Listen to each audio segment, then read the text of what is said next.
আজ সকালে ট্রেনে স্কুলে যাচ্ছি। আপ খড়গপুর লোকাল, ভিড় নেই। সকালে আপ ট্রেন ফাঁকাই থাকে। আমার অপোজিট দিকে জানলার সিটে বসেছেন এক বয়স্ক ব্যক্তি।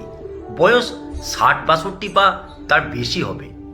বসেছেন ঠিকই, পাশে রেখেছেন নিজের একটি ব্যাগ, ওই চেন টানা সাইড ব্যাগ যেরকম হয় ওই আর কি।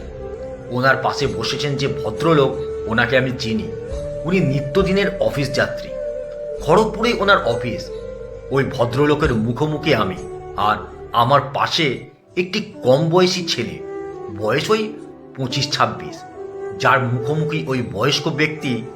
এই কম বয়সী ছেলেটি আমাকে জিজ্ঞাসা করে বসলো, দাদা, মেচেদা যেতে আর কতক্ষণ টাইম লাগবে? ট্রেন সবে তখন উলুবেড়িয়া ছেড়ে বীরশিবপুরের দিকে এগোচ্ছে। জিজ্ঞেস করলে তার উত্তর তো দিতেই হবে। বললাম, 25 মিনিট তো লাগবেই। 25 মিনিট শুনে অপোজিট দিকে বসা ওই বয়স্ক মানুষটি ছেলেটির দিকে তাকিয়ে বলে উঠলেন, এখনো 25 মিনিট? অনেক দেরি তো। কথাগুলো বলে কি যেন ভাবলেন উনি। তারপর আমার পাশে বসা ছেলেটিকে জিজ্ঞাসা করলেন, মোবাইলটা একটু দেখো তো নাতি, কটা বাজে এখন? নাতি বলল, 9:45 দাদু। আচ্ছা বলেই উঠে দাঁড়ালেন দাদু। তারপর ওই নাতিকে উদ্দেশ্য করে বললেন, ব্যাগটা রইল, আমার গেটের সামনে গিয়ে দাঁড়াচ্ছি একটু। নাতি বলল, ঠিক আছে যাও। গেটের সামনে যে দাঁড়াবে, ঠান্ডা তো, ও কিছু হবে না বলেই ব্যাগটা রেখে উঠে চলে গেল। তখন বুঝতে পারলাম এরা সম্পর্কে দাদু আর নাতি।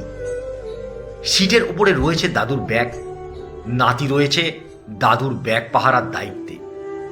কুলগাছিয়া স্টেশন থেকে একজন উঠে বসবেন বলে এগিয়ে এলেন। জানালার দিকে সিটটা ফাঁকা রয়েছে দেখে সেই ব্যক্তি জিজ্ঞাসা করলেন, ব্যাগটা কার, একটু তুলুন, বসবো। নাতি বলল, আছে একজন, ওই যে গেটে দাঁড়িয়ে, এখনই বসবে এসে। দাদু ব্যাপারটা দেখছেন অথচ আসছেন না। মনে মনে ভাবছি, উনি যখন বসবেন না, সিটটা ছেড়ে দিলেই তো হয়। ইতিমধ্যে ট্রেনে লজেন্স বিক্রেতা উঠলেন। দাদুর লজেন্স কিনে সিটের দিকে এগিয়ে এসে দূর থেকে নাতির হাতে 3 প্যাকেট আনারস লজেন্স দিয়ে বললেন, ব্যাগে রাখো, আমি আসছি। ট্রেন বাগনান স্টেশনে ঢোকার আগেই দাদু ফিরে এলেন। তারপর সিটে বসে লজেন্সের একটা প্যাকেট ব্যাগ থেকে বের করে সেখান থেকে লজেন্স বের করে নাতির হাতে দিয়ে বললেন, ধরো। নাতিকে তো দিলেনই, সেই সাথে নিজেও একটা মুখে দিয়ে, এটা আনারস লজেন্স, খেতে ভালো, বলে দাদু হাসলেন। দাদু আর নাতির মুখে তখন আনারস লজেন্স। ভালো লাগছিল দাদু নাতির এই মিষ্টি বন্ধন দেখে। আমিও যেন একটা মিষ্টি স্বাদ অনুভব করছিলাম এই দৃশ্য দেখে। কোলাঘাট পেরিয়ে ট্রেন তখন মেচেদা ঢুকলো। আমি একটু অবাকই হলাম। নাতি উঠে দাঁড়িয়ে দাদুকে ইশারায় আসছি বলে নেমে গেল, অথচ দাদু মেচেদাতে নামলেন না। কেন নামলেন না সেটা দাদুই জানে। আমার কৌতূহল হলো, তাই যেচেই দাদুকে জিজ্ঞাসা না করে থাকতে পারলাম না, আপনার নাতি নেমে গেল অথচ আপনি নামলেন না? আপনি যাবেন কোথায়? আমি তো যাব বালেশ্বর, উড়িষ্যাতে। খড়গপুর নেমে বালেশ্বর লোকাল ধরব। তা কোন নাতির কথা বলছো? আরে আপনি যাকে লজেন্স দিলেন। দাদু হাসলেন, হেসে বললেন, না না, আমার নাতি না। হাওড়া থেকে একসাথেই ট্রেনে উঠেছি, তখন থেকে একটু একটু করে কথা হচ্ছিল। জিজ্ঞাসা করতে বলল মেচেদা যাবে, এই লাইনে ও নতুন, আমারও সেরকম যাতায়াত নেই এই দিকটায়। কথা বলতে গিয়ে তো পরিচয় হলো। আসলে আমি একটু নিজে থেকেই মানুষের সাথে মিশে যাই। সত্যি কথা বলতে কি, একদম মুখোমুখি বসেছিলাম, লজেন্স আমি খাবো, তাই ভাবলাম ওকে একটা দিই। কারোর সাথে কথা বলতে হলে যখন কোনো সম্পর্ক ধরে কথা বলবে, তখন তার কাছে নিজের একটা সুন্দর ভাবমূর্তি প্রকাশ পায়। ও তো বাচ্চা ছেলে, আমার নাতির বয়সী হবে বলতে পারো। এটা আমার স্বভাব। এই তো সেদিন ভুবনেশ্বর যাচ্ছিলাম, আমার ব্যাগটা ভারী ছিল।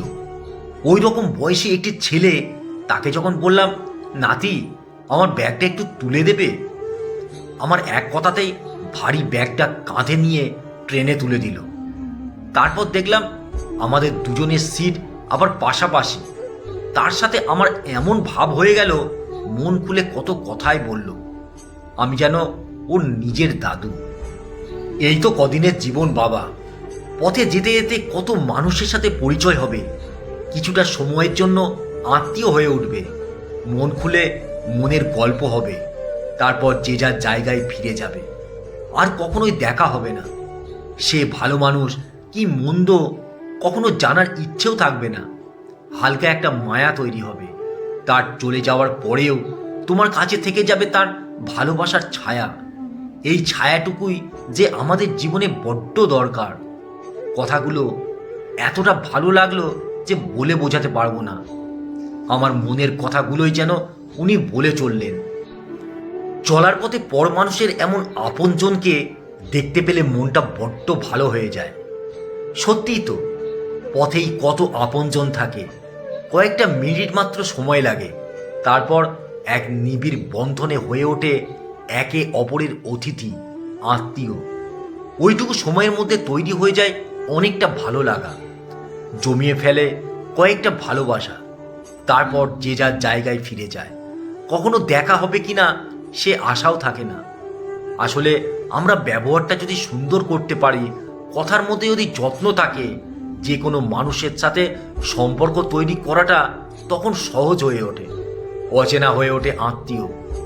এই কদিনের জীবনে চেনা অচেনার ফিরে কার মনে কে কতটুকু ভালোবাসা জমাতে পারলো, তাতে মূল্যায়ন হয়ে যায় সে আসলে কেমন মানুষ।